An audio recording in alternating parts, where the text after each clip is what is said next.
반갑습니다.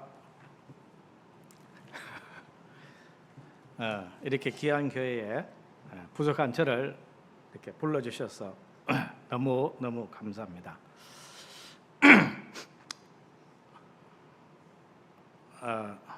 갑자기 목이 왜 이네요? 너무 저를 쳐다봐서 부담이 되는 것 같습니다. 저희 샘선행 교회 3년 전 이름은 소명교회였습니다. 이름을 바꿨는데요. 왜 바꾸냐니까 소명교회 해도 어떤 분들은 소망교회 알아듣더라고요. 그래서 단어가 좀 어려운 것 같아서 샘선능교회로 이름을 바꿨습니다. 그리고 저희 샘선능교회는 10년 전에 봉산교회 기도와 후원 덕분에 상가교회에서 상가 월세교회에서 상가 한 층을 매했습니다. 그래서 지금까지 월세 없는 교회로 믿음의 길을 열심히 달리고 있습니다. 그 은혜에 감사하는 마음으로 제가 한번 인사드리겠습니다. 감사합니다.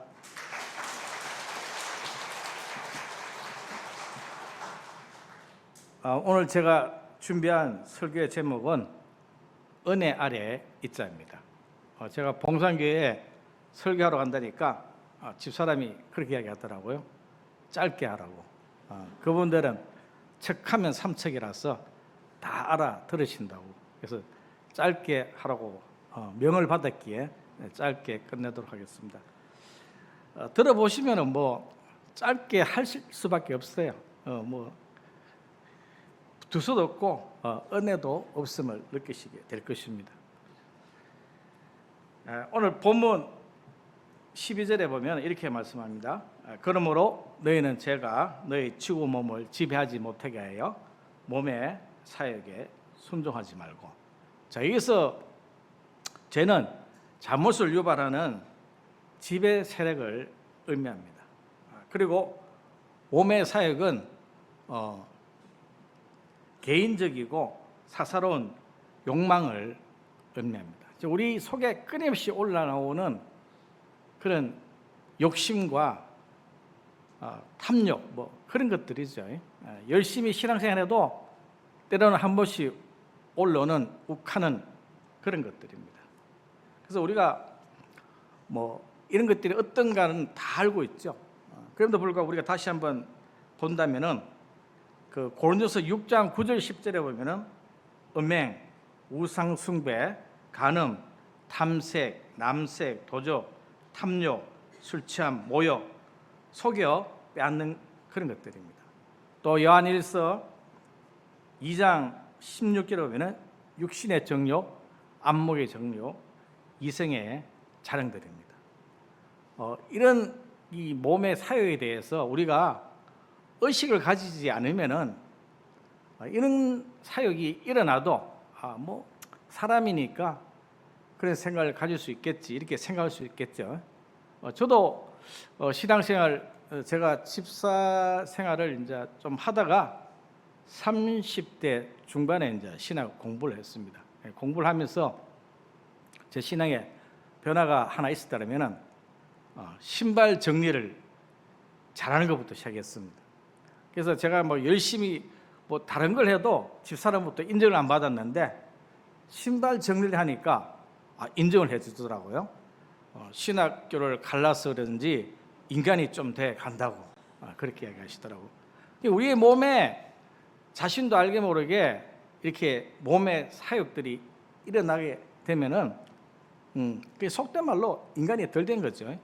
그러나 우리 속에 이 몸의 사역이 다 죽어지면은 주님이 볼 때 우리는 비로소 주님의 기쁨이 될 수 있는 그런 인간이 되지 않겠나 이렇게 생각해 봅니다.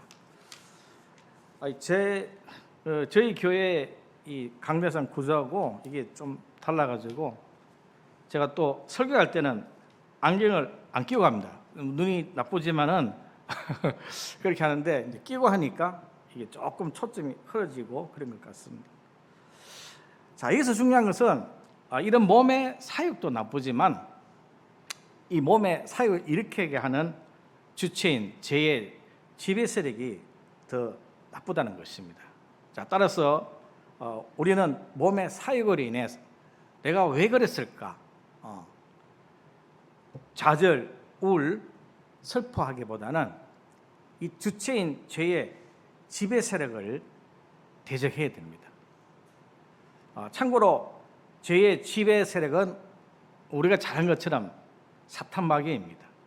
요한복음 8장 44절에 보면은 너희는 너희 아비 마귀에게서 났으니 이렇게 우리의 몸의 사역을 일으키게 하는 존재가 죄의 지배 세력인 사탄 마귀임을 말씀합니다. 자, 또 마태복음 4장에도 보면은 예수님이 사단의 시험을 받으시죠, 그죠? 그래서 제일 처음에는 돌을 떡으로 만드는 시험을 받으실 때 예수님은 말씀으로 사람이 떡으로만 살 것이 아니요 하나님의 말씀으로 산다 이렇게 말씀하셨고, 또 뛰어내려라는 그런 시험을 받으실 때도 주 너희 하나님을 시험하지 말라 말씀하셨고, 또 만국의 영광을 보여주는 그런 시험을 받으실 때도 말씀으로 주 너희 하나님만 섬기라 이렇게 말씀하셨음을 보게 됩니다. 자, 한 달에 따라서 예수님께서 이렇게 말씀으로 사탄 마귀를 이기신 같이 우리 또한 사탄 마귀를 이겨야 됩니다. 본문 13절입니다. 또한 너희 지체를 불의의 무기로 죄에게 내주지 말고 오직 너희 자신을 죽은 자 가운데서 다시 살아난 같이 하나님께 드리며 너희 지체를 의의 무기로 하나님께 드리라. 자, 여기서 의의 열매는 해석에 조금 차이가 있을 수 있겠죠. 제가 해석을 하기는 성령의 열매를 맺는 삶으로 보고 있습니다. 즉 다시 말해 전에는 육체의 정욕을 따라 몸의 사역을 쫓아 내 마음, 내 기분, 내 중심으로 살았다면 이제는 말씀과 성령을 따라 은혜의 삶을 살아야 한다는 것입니다. 왜 그럴까요? 본문 14절에 보면은 우리가 법 아래 있지 아니하고 은혜 아래 있기 때문입니다. 오늘 우리는 어디에 있다고요? 은혜 아래 있습니다. 은혜 아래. 법 아래 있는 것이 아니고 은혜 아래 있습니다. 자, 여기서 법 아래 있다는 말은 우리가 죄에게 종로를 할 때를 의미합니다. 그리고 은혜 아래 있다는 말은 예수님의 십자가의 대속의 은혜로 인해 우리의 모든 죄가 사심을 받음을 의미합니다. 따라서 우리가 은혜 안에 있다는 것은 우리의 신분이 죄인에서 의인으로 체인지되었음을 의미합니다. 에베소서 2장 12절에 보면 이때 상황을 이렇게 말씀합니다. 그때 너희는 그리스도 밖에 있었고 언약들에 대하여는 외인이요 세상에서 소망이 없고 하나님도 없는 자더니. 자, 한마디로 영적으로 아무런 소망도 꿈도 없는 그런 인생이었다는 거예요. 자, 그런 인생이 예수 그리스도의 십자의 대속의 은혜로 베드로전서 2장 10절의 말씀처럼 택하신 족속이요 왕같은 제사장이요 거룩한 나라요 하나님의 자녀가 되었다는 거예요. 자, 또 계시록 22장 5절의 말씀처럼 왕같은 존귀한 존재로 영생을 하게 된다는 것입니다. 자, 한마디로 쨍하고 해 뜨는 인생이 되었다는 것입니다. 이런 은혜가 영원하기를 바라는 그런 권면의 마음에서도 이렇게 말씀합니다. 본문 17절 끝에 보면은 교훈의 본을 마음으로 순종하라. 또 19절 끝에 보면 거룩함에 이르라. 그 마지막은 영생이니라. 자, 그렇습니다. 우리 인생의 마지막은 흙으로 왔으니 흙으로 돌아가는 인생이 아니죠. 영생입니다. 영생. 자, 영생에도 두 가지 종류가 있잖아요. 천국에서의 영생이냐, 지옥에서의 영생이냐입니다. 자, 이 두 종류의 영생을 믿으십니까? 우리가 안 믿어도 이 두 가지 영생은 존재하는 거예요. 사람이 그걸 몰랐을 뿐이지 존재합니다. 뉴턴이 그 만유인력 법칙을 말하기 전에도 만유인력은 존재했나요, 안 존재했나요? 존재했습니다. 뉴턴이 그걸 늦게 알았을 뿐이지 뉴턴이 말하기 전에 이미 만유인력은 존재한 것입니다. 오늘 우리가 천국에서 영생이냐 지옥에서 영생이냐 이걸 내가 믿고 안 믿어도 상관이 없습니다. 내가 안 믿어도 두 가지의 영생은 존재하고 내가 믿어도 그건 존재하는 것입니다.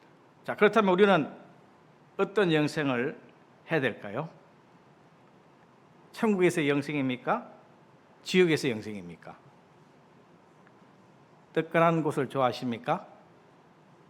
그러면 찜질방이 좋은 지옥의 영생이죠. 자, 아무리 좋아도 찜질방 가면 안 되겠습니다. 천국에서 영생을 해야 됩니다. 자, 그러려면 우리는 어디에 있어야 되나요? 은혜 아래 있어야 합니다. 교훈의 본에 순종해야 됩니다. 거룩함에 이르러야 합니다. 자, 그럼 어떻게 하면 주님 오시는 그날까지 우리가 주님 앞에 가는 그날까지 우리가 은혜 아래에 있고 교훈의 본에 순종하며 거룩함에 이르는가입니다. 첫째, 말씀의 사람이 되어야 합니다. 무슨 사람이 되어야 된다고요? 네, 말씀의 사람. 우리가 말씀의 사람이 되는 이유는 간단합니다. 그 말씀이 우리를 은혜와 진리와 생명 가운데로 인도하시기 때문입니다. 그래서 시편 1편에도 보면 우리가 너무나 잘 아는 말씀이 있죠.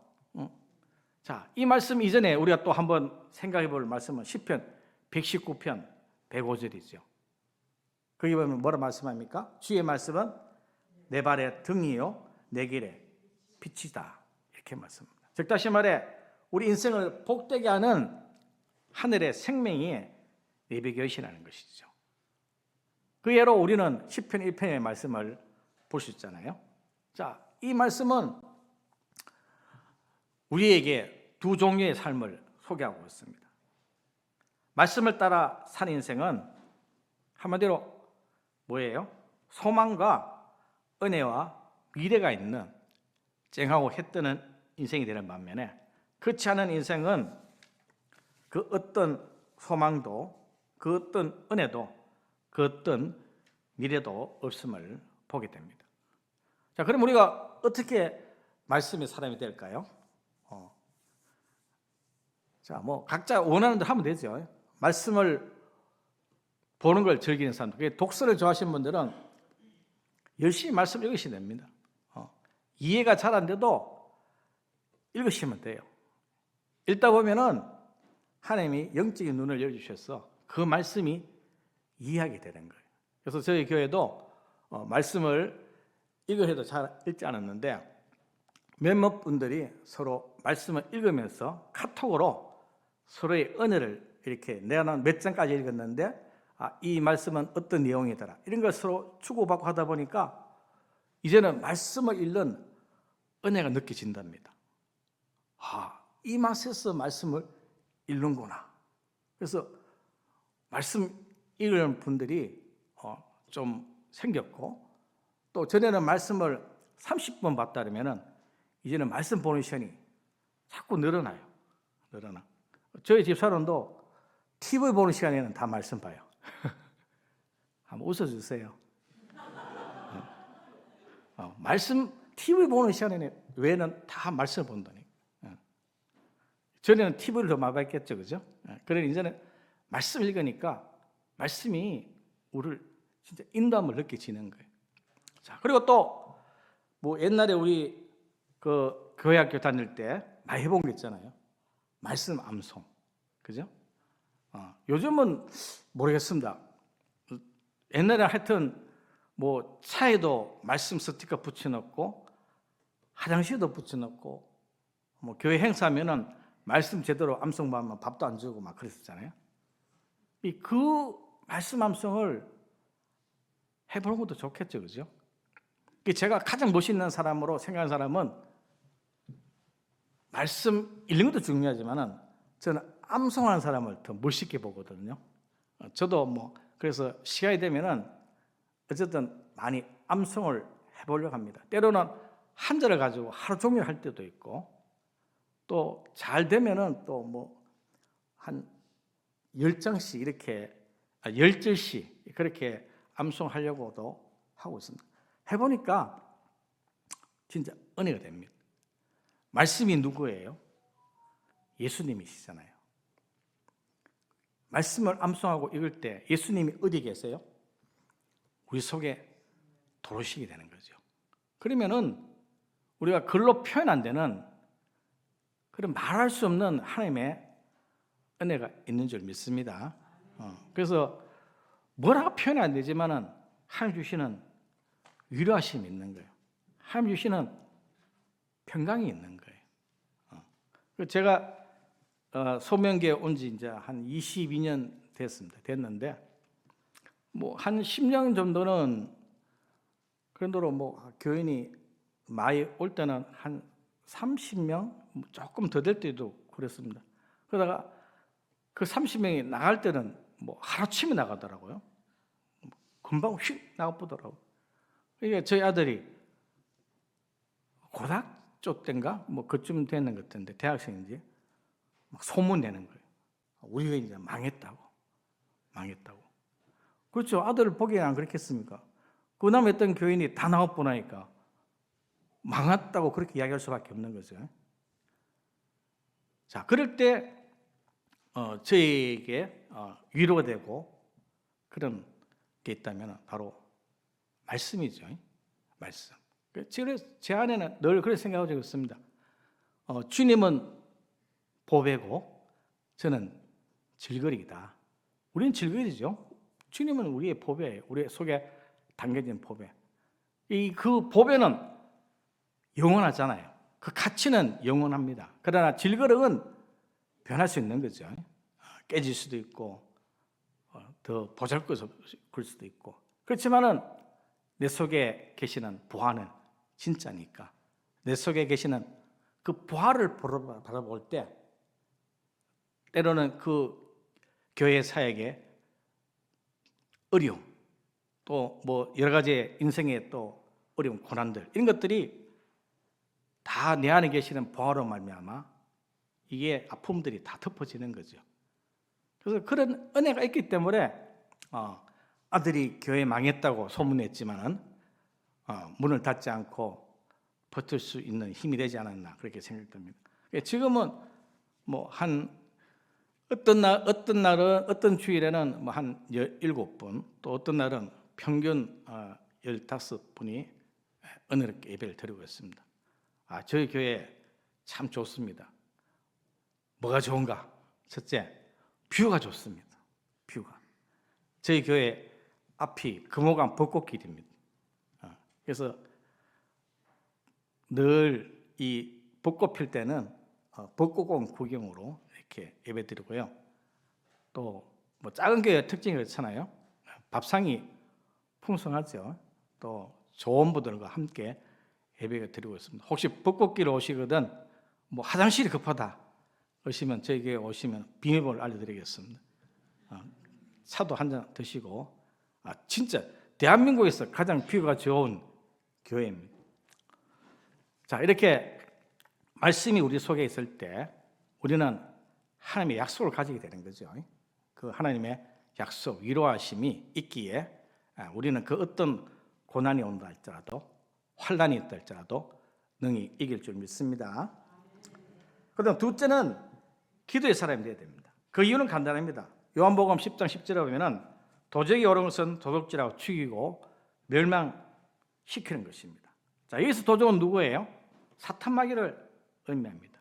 우리의 영혼을 지옥 백성 만들기 위해 이 사탄 마귀가 잘 사용하는 계략이 바로 처음에 말씀드린 고린도서 6장 9절 10절, 그 다음에 또 요한 1서 2장 16절에 나는 몸에 사욕의 씨를 뿌리는 것입니다. 이 몸에 사욕의 씨가 새가 사냥꾼의 올무에 매인 것처럼 매이게 되면 그는 요한복음 3장 3, 5절, 고린도서 6장 10절에 나오는 말씀처럼 하나님 나라를 들어갈 수도 없고 볼 수도 없고 하나님 나라를 유업으로 받지 못하는 그런 불성사가 생기기 마련입니다. 자, 그러면 우리는 기도의 사람이 되어서 이 몸의 사욕이 우리 속에 나오지 않도록, 여기에 내가 넘어지지 않도록 우리는 늘 어떻게 돼요? 깨어 있어야 된다는 거죠. 옛날에 대구에 그 한검동 사거리에 그 기도원이 있는 걸 아시는 분 계세요? 한검 기도원? 예. 그 혹시 아시는 분 손 한번 들어보실래요? 한검 기도원이라고 있었습니다. 거기에 정말 대구에서 은혜를 삼은 분들이 주일 이제 오후 예배 마치고 다들 많이 모였어요. 지금은 이제 안 하는데 거기 가면은 기도를 많이 해요. 무슨 기도냐? 내 속에 있는 몸의 사욕을 물리쳐달라고, 내 속에 있는 죄성을 없애달라고, 그런 기도를 자신을 위해서, 가정을 위해서 정말 기도 많이 하더라고요. 그때 대구 시내에 뭐 기도원이 몇 개 있었죠. 뭐 철장은 문 닫아 일찍, 조함산 기도원, 뭐 하여튼 대구 기도원 몇 개 있었지만은 그런 곳에 유명한 강사가 온데도 사람들이 안 모일 때예요. 그런데 그 한강 기도원에는 사람들이 꽉 매듭니다. 정말 옆 사람 붓고 앞 사람 머리 진짜 코를 맞댈 정도로 많은 사람이 모여가 기도를 했다는 거예요. 뭘 위해서?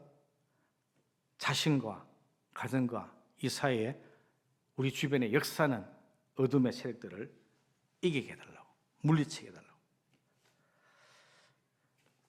자, 여기서 참고로 그러면 우리가 기도한다고 몸의 사역이 사라지는가?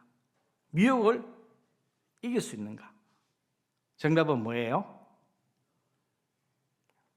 해봤자 별 볼일 없나요? 아니죠. 이길 수 있다는 것입니다. 자, 그 예로 이 사욕을 헬라어로 에피투미아라고 합니다. 자, 그 뜻은 강력한 욕구와 탐욕을 의미합니다. 여러분, 제 아무리 강력한 욕구와 탐욕이라 할지라도 성령 앞에서는 범 앞에 하루 강아지밖에 되지 않습니다. 왜냐하면 성령의 권능을 두나미스라는데 이거는 현대어로 다이너마이트를 의미하거든요. 사탄마귀의 요구와 이 탐욕이 소총일 수밖에 없어요. 그러나 주님의 권능은 뭐라고요? 다이너마이트. 그러니까 전쟁에 보면은 그 벙커 속에 숨어가 소총을 쏘잖아요. 그리고 우리가 반격할 때 같은 소총을 쏘면 물리칠 수 있습니다. 저걸. 그때는 뭘 사용해야 돼요? 수류탄, 다이너마이트를 터뜨려야 저게 진지를 부술 수 있거든요. 자, 이처럼 성령의 권능인 다이너마이트 앞에 사탄 마귀의 소총은 아무런 힘이 없다는 것입니다. 그만큼 우리가 기도하게 되면은 성령의 다이너마이트를 사탄 마귀에게 던지는 거예요. 그래서 예수 이름 권능 앞에 사탄 마귀는 다 물러치게 되는 것입니다. 이런 의미의 말씀이 누가복음 10장 19절에 나오죠. 내가 너희에게 전갈을 밟으며 원수의 모든 능력을 제어할 권능을 주었으니 너희를 해칠 자가 결코 없으리라. 자, 세 번째는 주님만 바라보아야 됩니다. 주님만을 바라본다는 것은 나에게 은혜 주실 분은 오직 주님밖에 없음을 의미합니다. 자, 그 예로 베드로가 주님을 바라볼 때, 그죠? 무리를 걸었죠. 베드로가 주님을 바라볼 때는 무리를 걸었습니다. 즉 은혜 아래 있었던 것이죠. 그러나 베드로가 주변 환경을 바라볼 때, 주님의 바라봄을 놓쳤을 때 그는 물속에 빠졌습니다. 즉 은혜에서 멀어지고 말았던 것입니다. 이처럼 성도는 사나 죽으나 주님만 바라보는 주 바보가 되어야 합니다.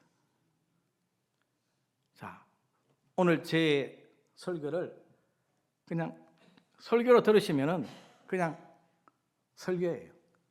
그러나 이 설교를 기초로 삼으셔가지고 주님을 바라보는 연습을 하신다면은 오늘 저희 설교는 생명의 은혜 설교 되겠죠. 이런 여러분 되시길 주님 축복합니다. 자, 우리가 이렇게 주님을 바라볼 때 그 바라봄은 작사랑이 아닙니다. 반드시 도움이 오기 마련입니다. 나의 도움이 어디서 올까? 천재신 하나님께로부터 오는 말씀처럼 우리가 주님을 바라볼 때 우리는 그 주님부터 은혜가 있기 마련입니다. 그 애가 우리 집에 각자 반려견을 많이 키우잖아요, 그죠? 반려견. 자, 강아지 애견 키우신 분들은 많이 경험하시잖아요. 딱 집에 가면은 자, 걔들이 어떻게 바라봐요? 그냥 왔어? 이렇게 보나요? 하잖아요. 오셨어요? 막 바라보잖아요. 간절한 마음으로 저에게 맛있는 거 주시면 감사하겠습니다. 바라보잖아요. 그럼에도 불구하고 우리가 안 주시는 분은 없잖아요. 귀엽잖아요. 주시잖아요. 이것처럼 우리가 주님을 바라보는 거예요. 날마다 주님을 바라볼 때 주님은 우리에게 은혜를 주실까요? 안 주실까요? 주신다는 거예요. 이 은혜를 맛보시기를 주님을 축복합니다.